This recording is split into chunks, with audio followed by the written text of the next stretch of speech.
চিড়িয়াখানার চার দেয়ালের মাঝেই জন্ম, তাই মেলেনি প্রকৃতির মোহনীয় ভালোবাসা। জন্মের পরপরই সন্তানের স্বীকৃতি মেলেনি মায়ের কাছেও। আরও অনেক বানরের পাশে থেকে বেড়ে উঠলেও মায়ের ভালোবাসার অভাব ভিন্ন করে তুলেছে চিড়িয়াখানার এক বানরছানাকে। জানা যায় জন্মের পর তাকে গ্রহণ করেনি মা বানর, তাই তাকে চিড়িয়াখানার কর্মীরাই লালন পালন করতেন। খাবার কিংবা চিকিৎসার অভাব না থাকলেও ভালোবাসার অভাব যেন পিছু ছাড়ছিল না ছানাটির। তাই চিড়িয়াখানা কর্তৃপক্ষ ওই ছানাটিকে একটি পুতুল দিয়ে রাখেন। কিন্তু তখনও তারা বুঝতে পারেননি এই পুতুলটি হয়ে উঠবে বানর ছানাটির বেঁচে থাকার একমাত্র ভরসা। পুতুলটির সাথে এক অদ্ভুত সখ্যতা গড়ে ওঠে ওই বানরটির। এই জড়বস্তুটিকেই নিজের মা বলে মনে করছে অসহায় সেই বানরছানা।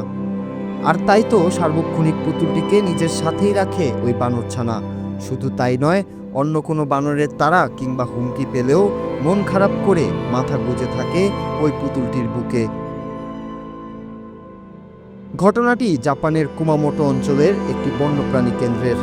সেখানে একটি ছোট্ট বানরছানা তার জন্মদাত্রী মাকে হারানোর পর ভীষণ একা হয়ে পড়েছিল এবং বিষণ্ণতায় ভুগছিল।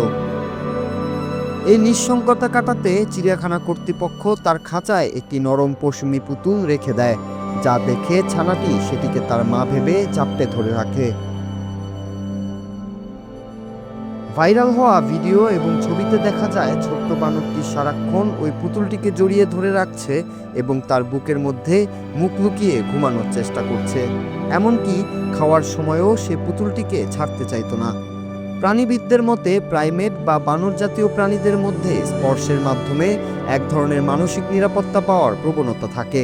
মাকে হারিয়ে ছানাটি যখন প্রচণ্ড নিরাপত্তাহীনতায় ভুগছিল, তখনই এই কৃত্রিম পুতুলটি তার কাছে আশ্রয়ের শেষ ঠিকানা হয়ে দাঁড়ায়।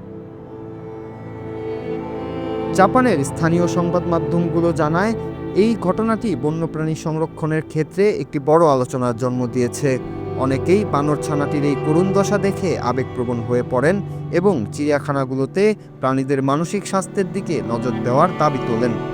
কর্তৃপক্ষ জানায়, পুতুলটি দেওয়ার পর থেকে ছানাটির খাওয়া দাওয়ার প্রতি আগ্রহ বেড়েছে এবং সে আগের চেয়ে কিছুটা স্বাভাবিক আচরণ করছে।